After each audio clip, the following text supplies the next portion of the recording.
From WHYY, it is Hittin season. Hey there, podcast pals. I'm John Stolnis from The Good Fight. You can follow me on X and Blue Sky at John Stolnis. Coming up, we're going to talk a little World Series. We know who's going to be in the Fall Classic. Yes, of course, the Dodgers. But after a wild Game 7, we now know they will be taking on the Toronto Blue Jays.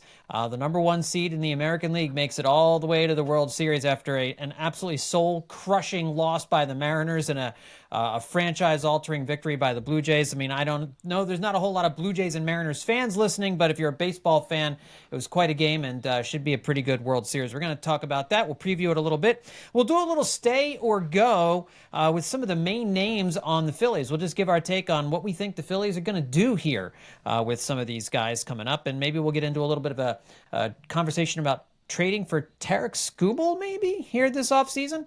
Joining me on this edition of the Roundtable, it's going to be a two-person roundtable, so just kind of more like, I don't know if we use a roundtable for this, for a two-person podcast. Justin Klugh from Baseball Prospectus. Follow him on Blue Sky at Justin Klugh. Yeah, Justin, I'm not sure exactly what kind of table we use for this kind of a thing, but how are you, pal? More of a pointing and jabbing, a lot of accusations, leaning, lurching, grabbing both sides of the table. Not round, just more of a direct address like that. Yeah, I think that's what we have in store here. Jeff Hoffman and Sir Anthony Dominguez certainly getting the last laugh on this one. I bet you feel silly now, don't you? Having been a huge critic of the trade that I don't remember who we got back for Sir Anthony Dominguez, and then also not signing Jeff Hoffman, who has really been through it, following that narrative on the fringes kind of all year. He is he was unstoppable, and then he was absolutely horrible, and now he's back to people are happy to see him again. It's been a wild kind of narrative to see from as his former team. Yeah, I mean, that was one of the areas I wanted to get into when we talk about this World Series here, because both of those guys had big moments in Game 7. Sir Anthony Dominguez pitched a scoreless inning, and then Jeff Hoffman, former Philly great, comes in as the closer, looking for the final 3 outs in the game to send the Blue Jays to the World Series, and he goes strikeout, strikeout, strikeout. The last one on Julio Rodriguez, throwing him nothing but sliders out of the strike zone. Rodriguez went chasing. Bitter at all? A little bit, maybe. I feel a little bitter. I mean, because that would have been nice to see that Jeff Hoffman in game 1 of the NLDS against the Mets last year. It was Austin Hayes. They traded Sir Anthony Dominguez. Oh my gosh, that's right. It's the reason we forgot about that. Yeah. All right. Well, that explains a lot.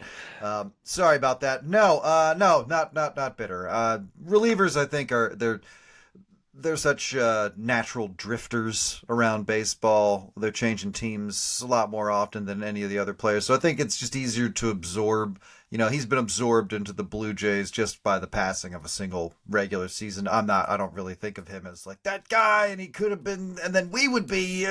That's like not exactly how that went down.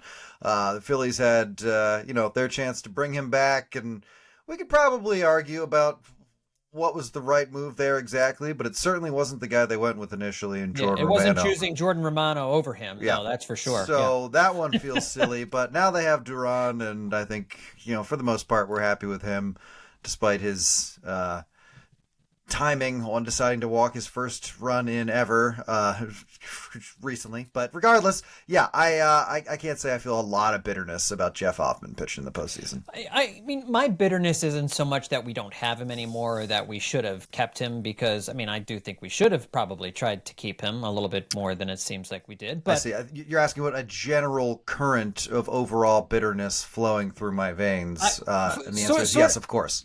Yeah, I mean, just in general, sure, we all have that. But I mean, I think like it's oh, you did this for the Blue Jays? Couldn't have done this for us in a big spot last year, but I get it. Isn't that kind of a child's way? It is. Oh, I was gonna totally own that. It is totally a childlike bitterness. From what, there's no question. That's totally 16-year-old me. Like, you do that for us. You couldn't do it for us last year. You peed the bed last year, and now you're gonna strike out the side to send a team to the World Series. And Jeff Hoffman was in the Then he says, yeah, that's right. And I did that exclusively because I just decided to for this team. And I did not for yours. And that's how that works. It was a choice. It was a choice, and he made his, and we made ours, and the Blue Jays are going to the World Series. Can't help Why but players think don't that just choose to be good all the time, I have no idea. That just seems like it's completely illogical. Hoffman with an ERA under 1 since September, so picking it up at the right time, because it was an up and down year. Not a good year for him. He was worth negative wins above replacement this year for Toronto.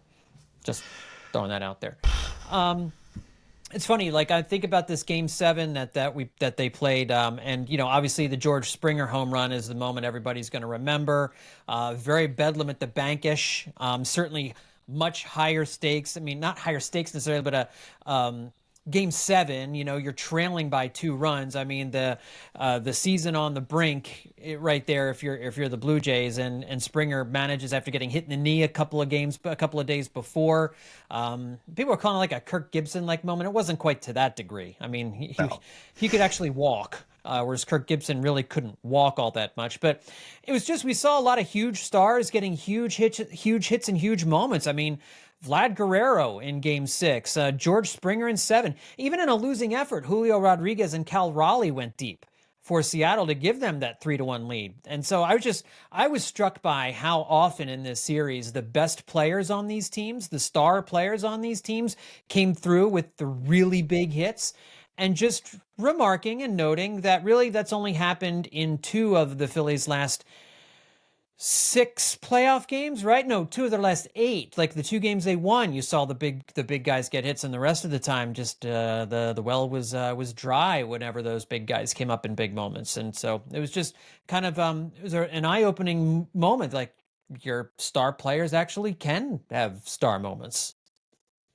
Must be nice. I don't know. I mean, yeah, there's I feel like you're trying to put me in a bad mood with this line of questioning. This series put me in a bad mood. I'm just going to say it. You know what? I'm getting that, actually. I'm sensing that now, that I've stepped into a bitterness trap. I felt it close around my ankle, and it's just far too late for me now. I really feel like the show sheet should have taken you where I was going on this, Justin. Oh, yeah. This shouldn't have been a surprise. Well, you said it to me in cutout magazine letters, and that also should have been, again, that's on me for missing the evidence there that, things were really coming apart over there. Yeah, I mean, again, you're just kind of handing that. I don't think that even really was a question. You're just taking a little bitter little football and handing it off to me. And I have to say, yes, John, I agree that the Phillies' best players should have come through in this series. I mean, to your point, George Springer coming up with that huge hit in Game 7, the one everyone will remember, like you said. And it's easy to say, well, man, I wish the Phillies could have had a George Springer. But they do have a George Springer, and his name is Kyle Schwarber. He's played in 20 playoff series in his career. George Springer has played in 17. So they're about equally seasoned on October baseball. The impact of one swing and one at bat and the pressure that's on you. But they both have hit 23 home runs in the postseason, and they've both slugged about 540 in the postseason. Their numbers are remarkably similar in this regard. So again, the Phillies have a George Springer. He just didn't homer when they needed him to. He didn't George Springer for them. He was quiet the way the Phillies' biggest bats were. And I mean, chalk it up as one of the big reasons that we're not talking about them right now playing in the World Series. Gotta say, watching these games, and especially like Game 6 and 7, I don't know if my heart can take the Phillies in these kinds of games. I mean, I don't know if I got it in me make anymore. up your mind. All right, are you upset they're not playing or not? Like, I'm unsettled. Just my whole aura is unsettled at the moment. What I tell you, you gotta light some candles. All right. Yeah. Put on some nice whale sounds, or nice rain ambiance, and just you got to come down before we do these, because you're coming in hot in a lot of directions. I'm just really enjoying baseball right now, and I think that's the takeaway. So we're gonna go. So more than the Blue Jays winning, which is fine. I didn't really care about if the Blue Jays won. I don't care about like the connections to 1993 and all that kind of stuff. Oh yeah, you're gonna be ready to see a bunch of 93 replays. No, all through the World Series. Honestly, the 93 moment that I have a harder time with now, these many years later, than the Joe Carter home run is the 15-14 game. That's the one Mm-hmm. that I have the most trouble with right now, and that's what I don't want to see highlights of. If you show me Joe Carter, I'm used to it now. I've seen it enough times. We've gotten, we've had enough. We've celebrated a World Series win since then, so I've kind of had that healed a little bit. The 15-14 game is the one that I still have trouble with. I don't want to see any clips from that over the next 2 weeks. Well, I wouldn't pay particularly close attention because that was one of my first thoughts. Is even if the Blue Jays aren't playing the Phillies in the World Series this year, that's their last time doing it. Yeah. So they will Yeah. be cutting to that during at bats and going from commercial to commercial. And oh my gosh, it's going to be everywhere. The Seattle loss, I can't imagine a more devastating and agonizing loss. And I've been kind of floating this to a couple of friends of mine, who are lifelong Phillies fans. Like, I feel like this loss by the Mariners is worse than any loss I've ever experienced as a Phillies fan. And for a couple of different reasons. One, the Mariners here had their best opportunity in 50 years to finally get to a World Series. Forget about winning a World Series. They're the only team in Major League Baseball that has never made it to a World Series. And here they go up 2-0 by winning the first 2 games in Toronto. The only way they don't go to the World Series is if they lose 4 out of 5 games with 3 of them at home. And wouldn't you know, the Blue Jays, they win the next 2 games in Seattle. The Mariners find a way to win game 5, and then going back up to Toronto for 6 and 7. You got a 3-2 lead, but yeah, you're going into Toronto, but that's a place you won games 1 and 2. They yacked away game 6. They played tight. They weren't ready to play. They made a lot of mistakes. It was they gave that game away. And then in game 7, you're 8 outs away. You've got a 3-1 lead heading into the 7th inning, and in one swing of the bat, 50 years where you finally you can sense it, like 50 years of frustration of never being able to cross the threshold into the World Series is right there in front of them. And George Springer slams the door shut in their face as they're on the precipice. And I just, there was a questionable managerial decision mixed in there. It did feel a lot like the 23 Phillies Diamondbacks series, although I think the Blue Jays were just as good as the Mariners. It wasn't a situation where the worst team ended up beating the better team. The Blue Jays were really, really good. I just think this was the most devastating loss I could possibly imagine. And it's worse than any loss any Phillies fan really could ever imagine. Because even in those losses in the 70s, they'd at least been to a couple of World Series before that. Like, the Mariners have never been to one. And this was their best chance to do it. There's no guarantee they get, like, as hard as they had to scratch and claw to get this far, to know that you got to start all over again next year to try and do it. I can't imagine as a baseball fan a more devastating loss than Game 7. Well, they got to be certainly the most emotionally exhausted baseball fans right now. And for good reason. Like you said, it's really, the series itself is like, yeah, you immediately go back to, well, the Phillies, they played a equally frustrating series against an even more beatable opponent not too long ago. But adding the context of the Mariners' just kind of postseason hopelessness really does, like, put things in perspective, as did the stories that were coming out, like, between game 6 and 7 by Seattle writers. It was really interesting, given that, like, you'd see this Blue Jays content coming out where they'd be, like, breaking down how, like, Alejandro Kirk is going to do against, like, this particular Mariners starter, about how Blue Jays hitters are especially equipped to get into the Seattle bullpen, and, like, Seattle's big edge is Andres Munoz in their bullpen, and here's how the Blue Jays can attack him.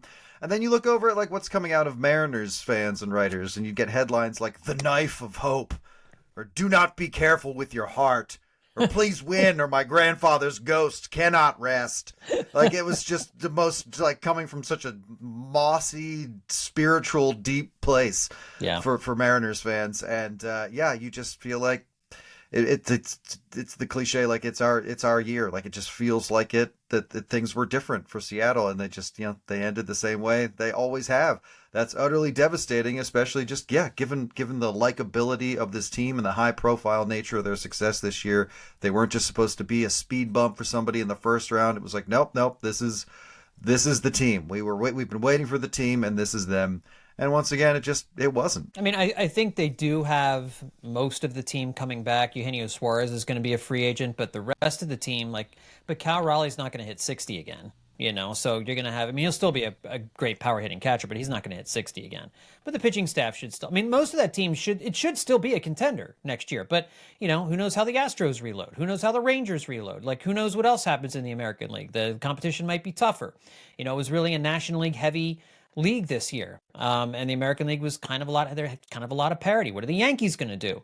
What are the Red Sox going to do in terms of American League powers and stuff like that? So it's just, it was all right there. I equated it in terms of football terms for people. Do you remember the back in the 80s when the Cleveland Browns were going to finally beat the Broncos and go to their first Super Bowl? It was and then John Elway leads them on that 98-yard, the drive, right? Cleveland fans think, we finally have our Super Bowl. We're finally getting to the Super Bowl. After all these years, it's here. And then Elway drive down the length of the field was just an elongated version of the George Springer 3-run home run in that spot. And I felt so awful for Mariners fans. And the Mariners, Cal Raleigh after the game, his eyes are just red and puffy. I don't know if you heard that clip of Julio Rodriguez as Brian Wu is being interviewed. You can hear Rodriguez just scream in agony, like he just got shot off camera. And everybody looks and they're just no reaction. Just yeah, that's right. I mean, it was just that was some of the rawest stuff I've ever seen in a post playoff loss locker room. Really, captured the way that can feel, even from indirectly, as fans just watching. You just reach that level of frustration. That was a wild clip. That was a very human clip. Yeah, I mean, that's when you just kind of realize, man, it was as devastating to them, and probably more devastating to them. But, I mean, it's their livelihoods, and they had to feel like they had it won. They had to. Mm-hmm. They had to feel like they had it won. I'm sure they were already imagining what it would be like. All right, real quick. So it's going to be Dodgers and Blue Jays. The Dodgers swept the Brewers in 4 games. That happened since the last time we chatted. The Dodgers allowed 1 run in each game of the series, 14 hits allowed total. The Brewers, I don't remember what the batting average was, but finished with the lowest team batting average in any playoff series in baseball history against the Dodgers. So given how they absolutely boat raced the Brewers, and here's an offense we talked about on the last podcast where very different offense from the Phillies, did all the things that we've always complained, or people complain that the Phillies didn't do. They played small ball. They put the ball in play. They didn't strike out. They weren't so obsessed with the home run. That's what the Brewers did. They were great base running, great defense, and all this kind of stuff. They didn't strike out very often, and the Dodgers just made all of that moot. The Phillies obviously gave the Dodgers, they were way more of a handful against the Dodgers than the Brewers were. So, I mean, that's the question that's been going around a lot is, do you feel any better about the Phillies' performance? And I don't feel better about losing. What I will say is I now look at this series a little differently from the previous 2. The previous 2, the Phillies kind of choked it away to worse teams. I feel like the Phillies just got outplayed by a slightly better team on this one. The Phillies really, I think, played pretty gosh darn hard. They made mistakes. They did what they do. The Phillies just kind of did even when they were winning, they did what they do in a regular season, right? They made base running mistakes, made some errors here and there, but that's just part of their DNA. They didn't fold. This, even though the offense didn't do anything in this series, it doesn't feel to me like after watching that series against the Brewers, like the Phillies folded offensively. And I remember even watching as the series was going on, just remarking, Dodgers are really making some pitches, man. They're Ohtani and Snell in those first 2 games just were hitting corners. Nothing was out over the middle of the plate for the most part. And so I feel differently about how they performed in this series. That they didn't choke it away. I don't think they underachieved necessarily, especially offensively. They ran into a team that was hotter and playing a little bit better But that was a superior opponent. That's the $1 billion Dodgers that they got. And they put up more of a fight than the Brewers did for sure. And I think they put up more of a fight than maybe the Blue Jays will. It recontextualizes what the Phillies were able to do against the Dodgers, for sure. Yeah, it doesn't make me feel particularly, better about it because if you're in the postseason, you're going to run into really good teams, and not getting outplayed is, Right. part of the goal there. And I mean, I hear what you're saying about like, look, the Phillies didn't they didn't roll over and they didn't choke, and I think that's accurate. But I think an interesting thing about series like this, and maybe this series in particular, is that um, I think people are very forgiving of the overall shortcomings. Like when you say things like, "Oh yeah, they played hard, the offense didn't come through," blah blah. But if you broke it down into the individual moments in which the offense didn't come through, each time someone would say, "Well, he should have done this, and he should have Yeah. done that, and he should have done." And so like it just when you don't zoom in like that, I think it's easier to say, "Yeah, I mean they didn't, but what were they supposed to do against a superior opponent?" And the answer is, in some cases, like, have better at bats, Bryce Harper. Stop swinging at Yeah. everything, or Yeah. like, watch some film on a guy that you're trying to like, pick up on a mistake with. Like, just do something, because they're figuring you out enough to Yeah. put more runs on the board than you, and you've got an arguably better starting pitching staff. So I get that you're at a disadvantage playing a team that's set up to be a playoff wrecking ball, is and is also fully healthy for the first time this season. So you're seeing this kind of like fully dominant dimension of them that maybe you didn't even get in the regular season when you were able to handle them pretty easily at times. But overall, I can't say, yeah, that like this makes me change what I want the Phillies to do for next year, No. because because the outcome of Yeah. this series changes a little bit given the outcome of the next series. What I do Right. know is that the Phillies would have steamrolled the Brewers in the NLCS, and I can say that because it's nice and unprovable. That's I right. recognize I recognize the Phillies were playing, again, that fully weaponized team, but I think you can still find a way through each individual moment. Kirk Green can throw that guy out, and you can figure it out. I don't know. Yeah. No, for sure. Doesn't make it any less painful, any less bitter. I think you said it right. Recontextualizes the loss, and just I think puts it in a different category than 23 and 24 for sure. But you did mention, and I think you were right, and this kind of takes us into the next segment, which is stay or go. We're going to talk about which Phillies players we think will be back and which will be going from the 2024 team into 2025, from the 25 team into the 26 season. I can't believe it's already almost 2026. Gee whiz.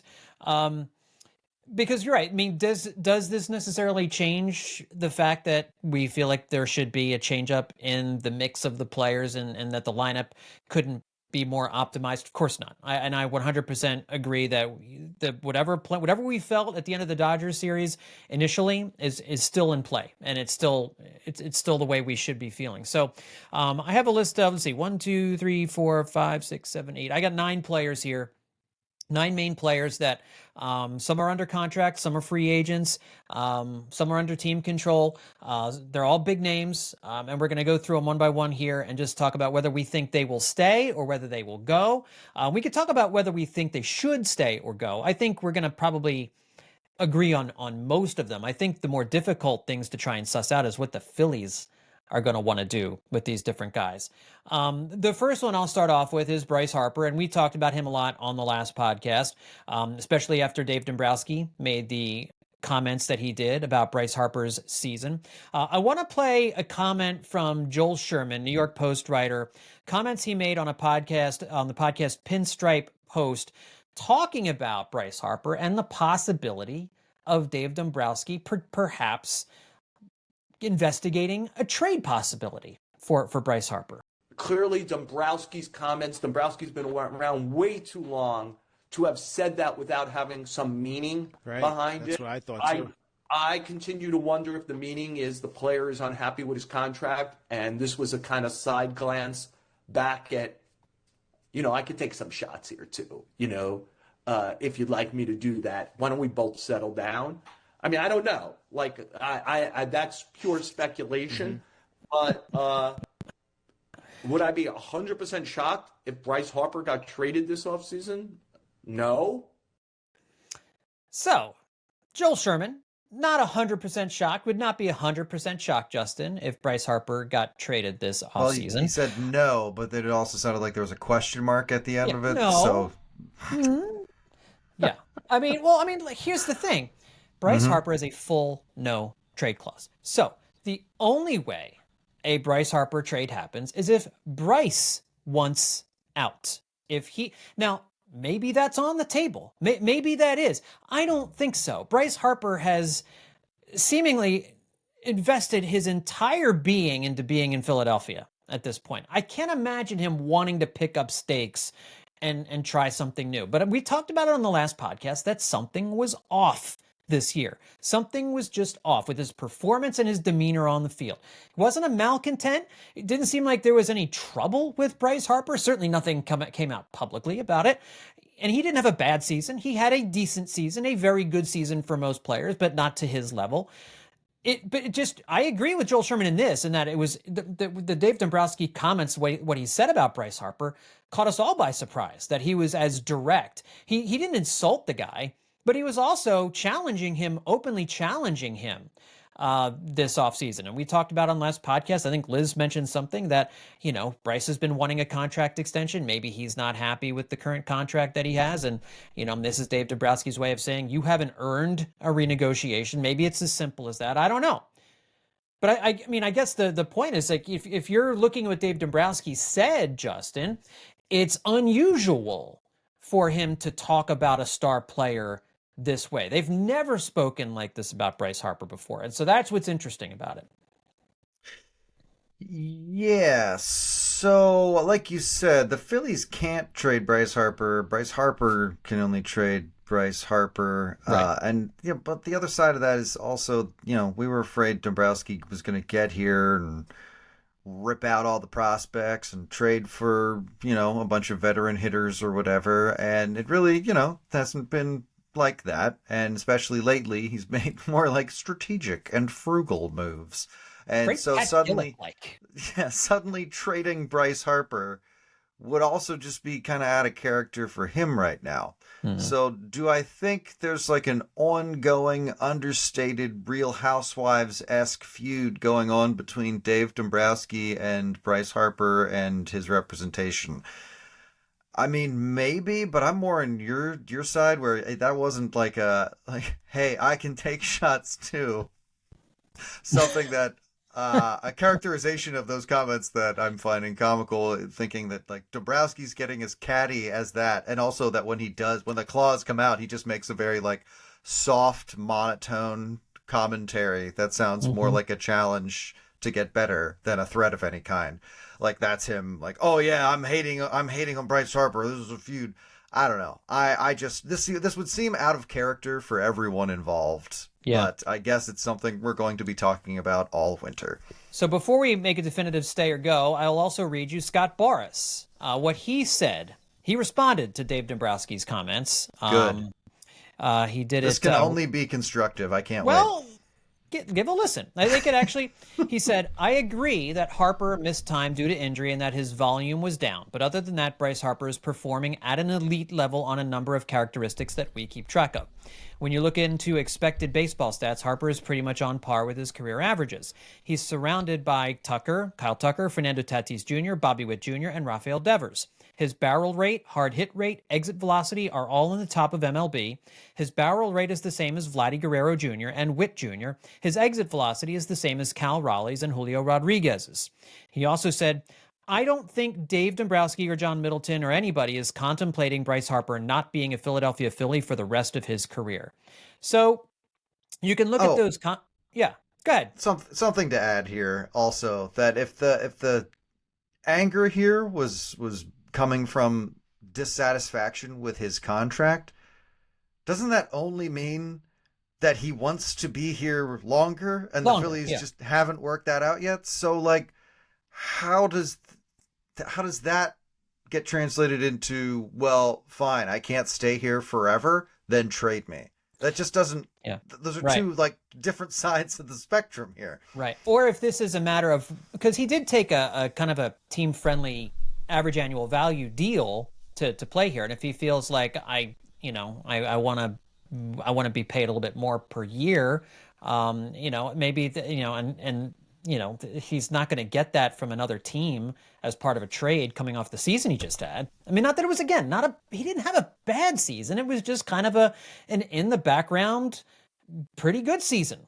And Which it's great to throw his name up there with all those elite players and defend his client and yes, what turned out to be a very constructive way, I would say. But at the same time, all you need are eyes to see that he had a down year. And that Boris actually acknowledged that at all up front is also a kind of a bizarre level of transparency from somebody you don't normally get that from. Well, the Phillies have a good relationship with Boris and all his clients, generally speaking. So I guess it's good that they are kind of maintaining that relationship. All right, we've talked about this enough. I think I'm going to say stay. I don't think there's any way Bryce Harper's going anywhere. So yeah, he should stay and he will stay. Trea Turner, Justin. Again, big contract. There's going to be people who, whisper wanting to get Trea Turner. But Trea Turner's coming off a season that had, I think, the second most wins above replacement in his career. Had a great season at leadoff and really wasn't terrible in the playoffs. That just didn't have any extra base hits to speak of. Couldn't really come through with any big hits for the Phillies in the postseason. But, get in line. That's pretty much everybody. And he improved at shortstop. So I don't think they're ready to move on from him. I believe he will stay, and I think he should stay. Trea Turner is the National League batting champion. Yeah, I don't think he's going to go anywhere. I don't think there's any particular reason to move him. Yeah, if you're looking to change the mix, it's not happening with Trea Turner, and he also has a no-trade clause as well. All right, Kyle Schwarber, free agent. Phillies seem to want him back. They said that they're going to make that a big priority. One of the arguments against bringing Kyle Schwarber back is that it frees up the DH spot to move different players in there. You could probably just go out and get the best right-handed bat if you wanted to get more right-handed in your lineup. Maybe I guess that's Pete Alonso. I guess that's Pete Alonso. I don't know that I'm jettisoning Kyle Schwarber for Pete Alonso as a replacement. But I think the argument is that you free up the Kyle Schwarber money to go do other things. Now, that being said, you take a guy who hit 56 home runs out of your lineup, the only guy with more than who managed to get over 30 this year. So it sounds like everybody wants to do this, Justin. What do you think? Schwarber, stay or go? Will he stay? Should he stay? Yes. I mean, he should stay. It's impossible to think of the Phillies, replacing that level of production or power very easily, if at all. And I don't know if freeing up that money is really gonna I guess I started to think as we were going through this exercise, all right, so who does go? I feel like you got to be maybe a little more aggressive about who goes than even the Phillies are if you're trying to mix things up. I don't know. I mean, if Schwarber were to go, I started looking into Murakami from Japan. Yeah. Who has left-handed power that's been compared to Kyle Schwarber's. And so in that case, you can also let Alec Bohm go, and you can make a deal there to try and improve somewhere. And then you've got you're jumping ahead. Murakami at third. Well, it factors into this, and I don't know. I wrote go next to Kyle Schwarber, and I just don't buy it. I'm trying to spice it up a little, and I just don't buy it. But I'm just trying to draw. This was my logical line for letting him go. You're really trying to get interesting, and the odds of the Phillies getting a Japanese player to come to Philadelphia are remarkably thin. So, that's not even really a plan. It's the same kind of deal with the guy we're going to talk about next, Realmuto, where it's just it's the solution to replacing this exists. It's probably just in an equation that I can't do right now, that I can't read right now. So, isn't it just easier at the end of the day to bring back Kyle Schwarber? Yeah, I think that's the easiest thing to do. I don't think his market is going to be as robust out there because nobody really pays DH only players who are in their mid-30s mega dollars. He will get a big contract from the Phillies or from some other team. I think he probably would even take just a little bit less to come back to Philadelphia as opposed to go someplace else. But I think he stays. I think it's the right decision to keep him. I don't think you make yourself better by removing the best clubhouse guy in baseball and a guy who had 56 home runs. And he's not going to do that again, but he's been hitting 40 plus and getting better as a hitter every year that he's been here. And the bat speed ain't going anywhere right now. So as a DH, it kind of hamstrings you with being able to put Bryce at DH or someone else at DH from time to time. But hopefully you don't need to do that a whole lot. So yeah, I keep Schwarber. I think he does stay. I think he should stay. And then JT Realmuto. The only thing I could see with JT Realmuto, Justin, is if some team was offering him 3 years, I don't know if the Phillies want to do 3 years. And there are some young catchers out there you could trade for. And I'm not talking about Adley Rutschman, because certainly that would be like the superstar. But the Dodgers have a catching prospect that's stuck behind Will Smith, right? I mean, Will Smith isn't going anywhere. Dalton Rushing is a guy who I think has been kind of out there as somebody that could be acquired in a trade. He's a really good young hitting catching prospect. I don't know if the Dodgers would trade him to Philadelphia, given that the Phillies are big rival in the National League. Maybe there are some other young catchers out there in the minors who have more upside than Rafael Marchand that the Phillies might be targeting, that they would want to go after instead of re-signing JT Realmuto. That's the only way it makes sense. Is if you're gonna swing a trade for Dalton Rushing, and I don't know exactly what you'd have to give up to do that, I'd bring in JT Realmuto back, unless there's a team that's going to give him 4 years. If there's a team that's going to give him 3-4 years, would you do 3 years for JT? Well, like, let's say the Giants offer him 3 years. Like Buster Posey is like, yeah, come here for 3 years. if only because the concern immediately becomes there is no backup plan. Like, this is my chief motivation for bringing Realmuto back, is that there simply is not an answer. And like you said, Adley Rutschman, yeah, that was trendy. Remember, nobody really knows what's wrong with Adley Rutschman. That's why he's still not hitting. So, do you think Kevin Long can fix Adley Rutschman? Why take that risk if you don't have to?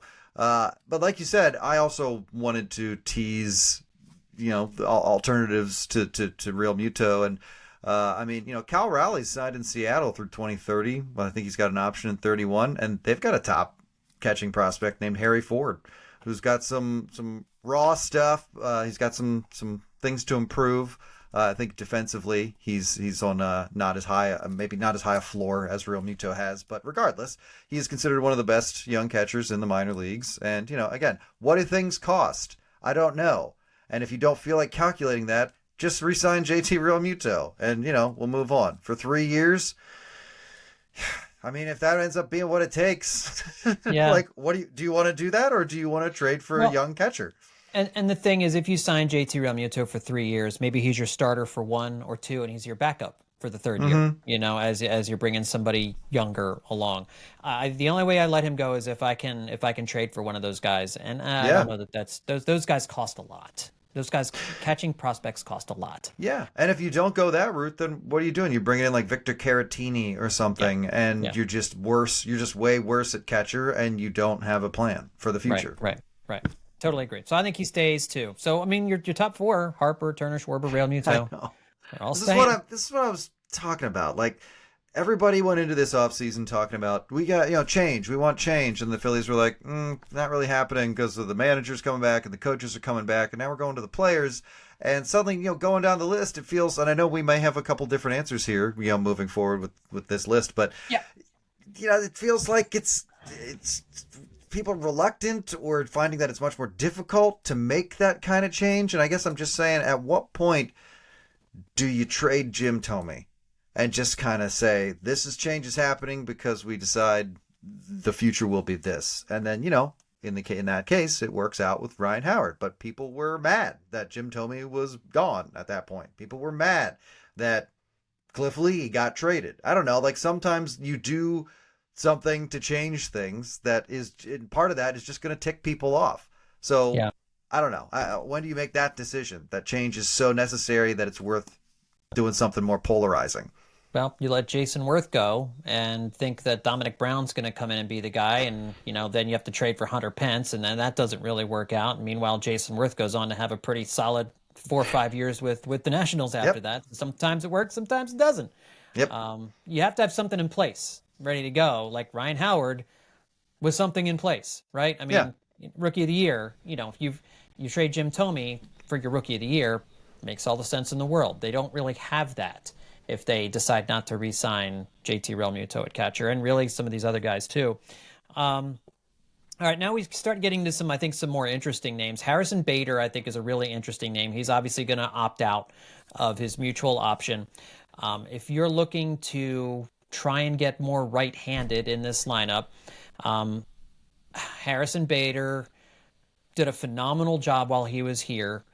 It really just depends, I think, what his market is. If there's a team out there willing to give him 4 years at like Ooh, 12 to 14 million dollars a year, I don't know, man. I mean, no. he's been a bad player until this past season, and I like the cut of his jib and all that, but man, if it's a 1 year deal or like a 2 year deal, I could do that, but man, if he's getting 3 or 4 years from somebody else, I'm not hitching my horse to that wagon. So, I mean, and I think he's going to get that because there's not a lot of great options on the outfield market. So I think he's gone. I'd say go for Harrison Bader. High defensive floor at a crucial position. The bat's going to come and go. So I live with it at like, 2 years, 20 million, 24 million. But you're right. 4 years would be too much of an investment in Harrison Bader because, What if it's 336? What if it's 3 years and 36 million? that feels like the overpay that gets the job done. You know what I mean? Like Yeah. that feels like the Phillies are overextending a little bit, but they value. I don't know. I mean, I really value his center field defense and that he is a center fielder and what he's able to do out there, which means he's not excused from being an offensive liability, but you can also accept that he's going to be another one of these guys who's hot for a little and then not for a while and then hot for a little and not for a while, but like you're getting something out of that. You are. Yeah. However, I think you can easily overpay for that and find other options. Well, here's the thing, and we can kind of do Brandon Marsh after this as well because I think that some of these decisions are intertwined a little bit here. But like if you let Harrison Bader walk in free agency, you don't have a center fielder. You just don't have one. It's not Justin Crawford. They don't think he can play defense in center field. We've seen Brandon Marsh in center field. They'd have to get somebody to play center field. So why not get the guy why not bring the guy back who fits seamlessly into the culture, who plays a great defensive center field, and who had a good year with the bat, where you can hope maybe he's able to replicate that. Maybe he's a late bloomer. He figured something out. He's working with Kevin Long or whatever it might happen to be. Maybe I'm changing my mind on this because I'm thinking like, Yeah, I feel like every time I say something, you change it, and now you're saying I'm wrong, that I'm thinking the wrong no. I'm sorry. I think you might be right. I didn't think about the defensive aspect of this a whole lot. I'm just thinking about the negatives of why it would be a bad idea to bring him back. But if you don't re-sign Harrison Bader, you don't have a center field option. You just don't. I mean, you could sign Trent Grisham, but I mean that has its own warts. I mean, could Cody Bellinger, play center? I don't think you want him playing center field. Maybe, I don't know, but it's all right. I'm going to change my mind. I agree with you. I think Harrison Bader. I think they sign him. I think they bring him back. I do. I think they bring him back. Some 'Cause I of these think they guys have got to to. go. Some of them got to go, but I don't know how. Why does it feel like there are no other options? There have to be other options. There has to Well, be. trades, a trade for Yeah, Joe Adele. You know what I mean? yeah. Maybe Mm-hmm. that's an option. I mean, we can't really foresee the trades that are Yeah. out there, the possibilities that are out there. But that could be. If the Angels are at all interested in moving Joe Adele, maybe you have that conversation. I think the Um, Phillies wind up being interested in bringing back Bader, but he winds up getting a deal that they're not comfortable giving him. I think that's probably the most likely all right. outcome. And then, so yeah, I that think they got to get creative as at center field. so that he should stay, but that he will go. Yeah, that's what I think. I think I agree with you. I think I agree with you. Should stay, will go. Let's talk about Brandon Marsh. Um, I think he's gone. I think he's gone. I think he should go. I think he will go because they want to bring up Justin Crawford. The two are redundant. Neither one of them can play center field. You obviously can't platoon them because they both swing from the left side of the plate. And you can't live in a world where you're platooning both left field and right field in 2025 with Justin Crawford, the lefty platoon in left, and Brandon Marsh, the lefty platoon in right, and then find a right-handed partner for each of those guys. Like, I'm not doing that. I don't want to do that. We got to get somebody who can actually play the outfield against pitchers who throw with either arm. Like, we just can't do this for every position. And I think Brandon Marsh has enough trade value after a really solid second half. And really, since May, he was a very good hitter. and he's a good defensive left fielder. I think you're redundant there. I think that's a redundant piece, and he's cheap. He doesn't cost much. I think he's got like $5 million in arbitration. I could very easily see any number of teams interested in acquiring Brandon Marsh and taking him on. I would trade Brandon Marsh to make room for Justin Crawford. I think that's, if you're going to promote Justin Crawford, I think that has to happen. Yeah, unfortunately, I think that's the position the Phillies are in here. I go as well. Jason Stark said it's not likely that Marsh will go, but it's more likely that Marsh will go than like Bryson Stott. And he ended the season having become one of the Phillies' top hitters when he was facing the right kind of arm. Despite, like I said, his platoon requirements, and he's under club control for the next 2 seasons. So, that's a guy you can trade and get somebody back for. If you're looking to make changes, that seems like a ripe candidate. Yeah, I think you can get a pretty good reliever for Brandon Marsh, and that's kind of what I think you're looking at doing there. You mentioned Bryson Stott.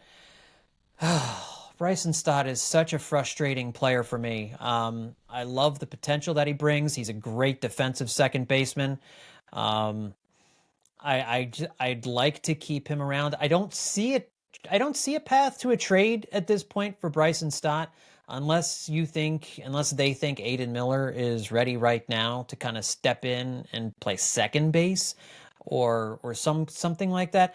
I don't see a Bryson Stott trade happen. I don't think it's the right time for a Bryson Stott trade at the moment. I don't see how it works. I don't see how it makes the Phillies better to move on from him. Again, unless a whole number of other moves are getting ready to be made. I don't know that Miller can play second base. You could certainly play Sosa at second base if you were to trade Bryson Stott, but he's not an everyday guy.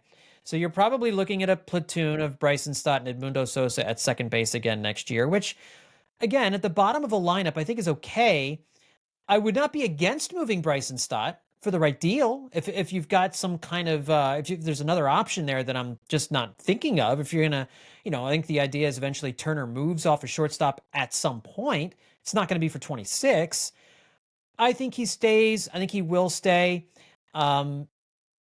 He probably should stay. I've lost any confidence that Bryson Stott's going to be an all-star. He's not going to be that guy. Might be time to put those fantasies to bed, but I think of these guys that we consider more movable for the Phillies have invested a lot in Bryson Stott. And I think even more importantly, you'd be selling low on him if you were trading him now. And I think they're just really, really reluctant to do that. Again, unless, you put some kind of plan in place where you wind up better at second base without Bryson Stott on the team, then okay. But like you said, even a second baseman like Stott who does one thing really well has a lot to contribute. Though I do lament that we just don't see an offensive version of Bryson Stott anymore. Yeah. His numbers wound up being like this year between 23 when like the highs he had that year and 2024 with the lows he had that year. This year wound up being between those 2 years with that like little surge he had at the end of the year. So like that was cool and everything, but consistency here is just not present. Not there. And I'm with you. I'm open to moving him, but I feel like the Phillies are more attached to him than they are to Marsh or Bohm. He's too easy to pitch to. I think he has some very obvious and exploitable holes in his swing. He can't handle velocity. And if you pitch him inside, he has lost the ability to yank the ball onto his pull side. And he said he was trying to do that more during the course of the season. And when he was hitting better, he was pulling the ball more. But he's lost. He doesn't know what kind of hitter he wants to be. And I think that's the big problem for him. And he can't hit left-handers. We want him just as much as you want him to be able to do that thing. He can't do it. He can't do it. It honestly sounds like a lot wrong with a guy you're trying to get a return on. Yeah, you know what I mean? Yeah. Very true. All right. Alec Bohm. I think he is gone. I think he's absolutely gone. The tea leaves from Dave Dombrowski, the way he talked about Otto Kemp, the way I think they're working this out is I think Alec Bohm is getting traded this offseason.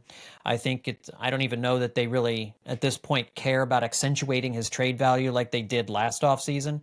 He's he's an okay player. I've talked about him last week. You know, the numbers are what they are. He's a slightly above average offensive player, not a good defender, and an awful base runner. So you can move him, trade him, and I really don't care if you're trading low, trading high, whatever it happens to be. And the idea here is just you put Otto Kemp at third base, and you roll with Otto Kemp until Aiden Miller is ready to be called up. And I think they're going to play Aiden Miller at third base a lot in AAA this year to start off the season. I wouldn't be surprised if they play Aiden Miller in a corner outfield spot in spring training a lot, and getting him a lot of reps in the outfield and at third base so that he can come up and play this year. I think the idea is for Aiden Miller to be on this team this year in some capacity. You need to move Alec Bohm in order to make that happen. And we've seen what Alec Bohm is. He was good in the playoffs this year. He was okay. And I mean, there's just, I can't, he's like a 10 to 12, 15 home run guy who hits maybe 20 doubles a year. Like there's just, for a guy of his size at that position to be a singles hitter, you know, a 280 singles hitter, there's just not, it's not impactful. He's not impactful. You know, he had that one great stretch in the first half of 24. And other than that, he's just not an impactful player. So he doesn't bring you anything on defense. He doesn't bring you anything in the running game. I think he's gone. I think he should be gone. I think he will be gone. Yeah, I think if you look at Bryce and Stott, you say we can probably find someone who can replace him and improve the offense. We probably cannot find someone who can replace that defense. Whereas with Bohm, I think there's no dimension that isn't more improvable upon. Like the potential to upgrade there is better, I think, than in most of these other cases we're talking about. So I think if you can line up the right trade, I think that's a button you can push and not feel too bad about it. Because like you said, there's no more questions about Alec Bohm. Like we know what we're getting. We know what the back of that flashcard says, and you know I think eventually you can learn to live without it. Yep, 100%. Last one, I threw Aaron Nola in there. You're talking about getting rid of a big contract. Justin, any possibility Aaron Nola is not on the Phillies next year? Let's talk about Aaron Nola. What I have written down is I can't anymore with this guy. But I know you'll come back with, well, his last appearance of this year was like, No, I won't. It's Aaron Nola. You know, it's the single most infuriating player to watch on the Philadelphia Phillies. Most infuriating great player in franchise history. Mm-hmm. You know what I mean? Like, again, when his career is over, his legacy is going to be so bizarre because he's going to have like the second most strikeouts, like second most wins. Oh, yeah, I was going to say the most insufferable player to be top 3 in many pitching categories for the Phillies. Yeah. Do I think that they are going to get rid of him? No. I don't think so. Nor would I have ever considered that a possibility, a serious possibility going into this winter, really. Yeah. Who would come out? Who would be after? Like on the one hand, you're just like, who would be after him hard enough to really get him? But then also, who wouldn't be because of how starting pitching starved some of these teams and markets are? Like, I don't know. I don't see them. They locked him up. I think they're gonna play this one out. Yeah, and he's a 10-5 player. So, even if his contract. Here's the problem with the Phillies and moving players. The players are in complete control. So for all the veterans they are. Yep. They're not really able to do anything unless the players let them. Right. So as we went through this, and I agree with you on Aaron Nola on all fronts. So going through this exercise, it basically tells you that you're probably looking at swapping out or getting rid of Brandon Marsh and Alec Bohm, so that you can make room for, at least at the start of the season, Otto Kemp and Justin Crawford, with the idea that Aiden Miller comes in at some point. Now maybe they go get Alex Bregman if they move on from Alec Bohm or Bo Bichette. That's gonna tick people off too. Or Eugenio Suarez, but probably not. Right? Probably not. Probably not. No, I don't think the Phillies are gonna go for Suarez this year coming into the. Oh boy. Well, so the outfield will be very different. The outfield will look very different. It'll be Justin Crawford. It may be Harrison Bader in center field, and then they got to figure out they got to get an everyday right fielder. There's not a great one out there, so maybe that's how you have to get something in a trade, or I don't know. But I don't know how good a right fielder you can get unless you're dealing away Justin Crawford or Andrew Painter or Aiden Miller. So there's no free agent superstar right fielder unless you go after Cody Bellinger, which, again, that's a left-hander that you need to get a right-hander in this lineup, another right-hander in this lineup. It's there. This Stop having reasons for nothing to happen. It's not a good market for the Phillies to fill the needs they need to have filled. I said they might have one of the more interesting off seasons in baseball, and someone agreed with me. Wasn't me. Couldn't have been me. Couldn't have been. This was weeks ago, mind you. Yeah, but, weeks ago. Yeah, wow. That's just flat out wrong, huh? Yeah, it seems like it might be. I don't know. Dave Dombrowski's a Hall of Fame executive. We'll see if he's got any aces up his sleeve. But I'm not optimistic that there's going to be a whole lot of change. And again, they were a 96-win team. To be fair, John has been in a horrible mood for the entire show. Keep that in mind, folks. That's right. All right. Last thing, something that could upend everything that we're talking about here. There seems to be a real possibility that the Detroit Tigers are going to trade the best pitcher in baseball this offseason rather than give him the mega deal that he deserves in a contract. And that's, of course, Tarik Skubal, who has 1 year left before free agency. He is by far unquestionably the best pitcher in baseball right now. I can't imagine what the cost would be to obtain him, but it would absolutely involve Andrew Painter and Aiden Miller and more. So if that was the price, Justin, plus, other prospects, and maybe that's where Bryce and Stott goes someplace in a deal, would you do that if you're the Phillies? And keep in mind, I'm going to lay a couple other things out here because you've got Zach Wheeler. You don't know what you're getting from him when he comes back. Aaron Nola, you were counting on Zach Wheeler and Aaron Nola being like your two horses for the next couple of years. Like this was part of the window. And you just don't, those are two absolute wild card question marks now heading into 26. You're not going to have Ranger Suarez back. We didn't talk about him, but I think I left him off because I think everybody believes he's going to be gone. So you have Sanchez and Luzardo, and then Wheeler, and then Nola, and then Andrew Painter and Taijuan Walker. Suddenly the starting rotation for 26 doesn't look as rock solid as it once did. And you win with starting pitching in the regular season. Starting pitching is a low-key need this offseason for the Phillies, which is incredible to say. Would you blow up basically like the part of the future of your team with Andrew Painter, Aiden Miller, trade for Tarik Skubal to give you a ridiculous front of the rotation and possibly just one of the best rotations we've ever seen if Wheeler and Nola bounce back, and, sign Skubal to a mega extension? He would probably get more than Bryce Harper or Trea Turner are getting at this point. Yes. Yep. I would do that. Mm-hmm. I was a little surprised at how much sense it made to me, but it's just the logic of, look, prospects are prospects, and it's great to factor guys like Painter and Miller into the Phillies' future. Really enjoyed their success thus far and their development and everything, but ultimately, if you can get Tarik Skubal, that's what you're like kind of hoping Andrew Painter is, down the line. So now instead of wondering that, because, he ran into some obstacles this year and it's going to be a little more time in the minors than I think people thought. And that's perfectly fine.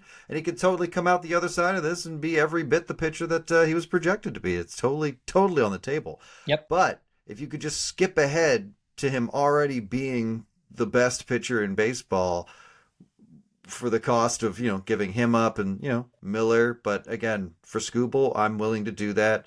You're talking about throwing Stott in there. Yeah, that's fine. I don't know. All these guys that I'm okay moving, this is the kind of deal that makes you okay moving them. Because, yeah, like you said, this really addresses a startling need for starting pitching for the Phillies with the best guy available to fill that role. And he's 28 years old. So, yeah, you can bring him in, lock him down, and now you got an number one starter to go with whoever else is around from your very good pitching staff.